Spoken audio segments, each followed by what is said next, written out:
নমস্কার, হরে কৃষ্ণ।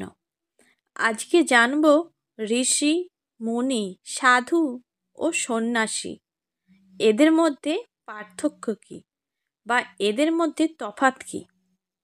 ভারতবর্ষ সাধু সন্ন্যাসীদের দেশ, তার সঙ্গে গুরু শিষ্যের প্রথাও এখানে অনেক প্রাচীন।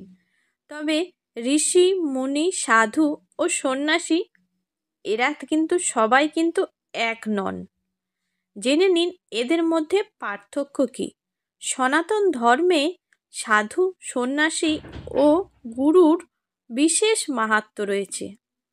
সত্যযুগ থেকেই সাধু ও সন্ন্যাসীদের অস্তিত্বও রয়েছে এই দেশে।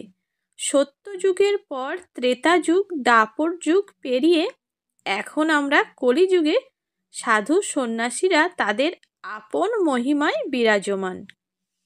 সত্য, ত্রেতা ও দ্বাপর যুগে মুনি ঋষিরা সব বড় বড় সম্রাটদের শিক্ষা, জ্ঞান ও পরামর্শ দিতেন।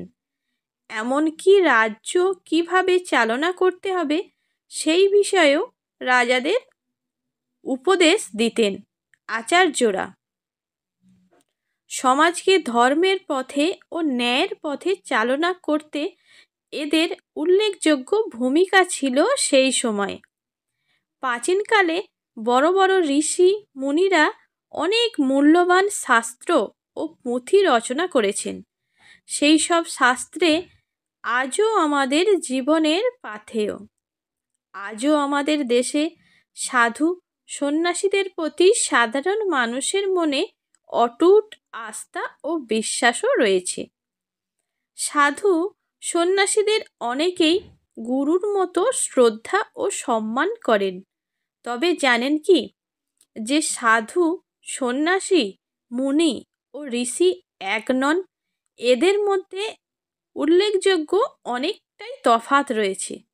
ঋষি, মুনি ও সাধু সন্ন্যাসীদের মধ্যে কি পার্থক্য?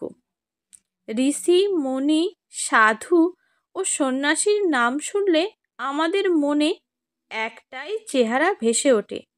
পরনে গেরুয়া, মাথায় জটা, কপালে তিলক দেয়া ব্যক্তি। এরা সবাই ঈশ্বরের সাধনা ও জ্ঞানের চর্চা করলেও এদের কিন্তু পদ্ধতি প্রত্যেকেরই আলাদা আলাদা।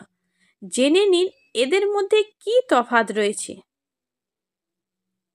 ঋষি বেদের শ্লোক রচনা করেছেন যারা, তাদের বলা হয় ঋষি। এরা ক্রোধ, লোভ, কামনা, বাসনা, ঈর্ষা ও অহংকার থেকে মুক্তি লাভ করেছেন। তার সঙ্গে এরা কঠোর তপস্যা করেন, গোটা সমাজকে মুক্তি লাভের পথ দেখান।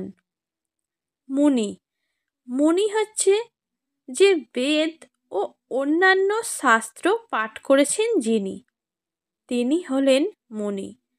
তিনি সকল শাস্ত্র পাঠ করেছেন ও ধ্যানের মাধ্যমে সেগুলি আত্মস্থ করেছেন।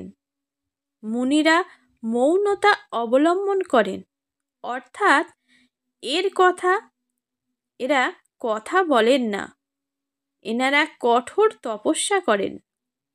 সাধু ধর্মীয় অনুশীলন অর্থাৎ ঈশ্বরের আরাধনার মধ্যে যিনি নিজেকে ব্যস্ত রাখেন তিনি হলেন সাধু।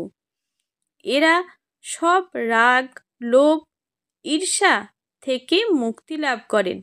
তবে এরা ধর্মীয় বই পড়ে নয়, নিজেরা ধর্মাচরণ করে এরা জ্ঞান লাভ করেন।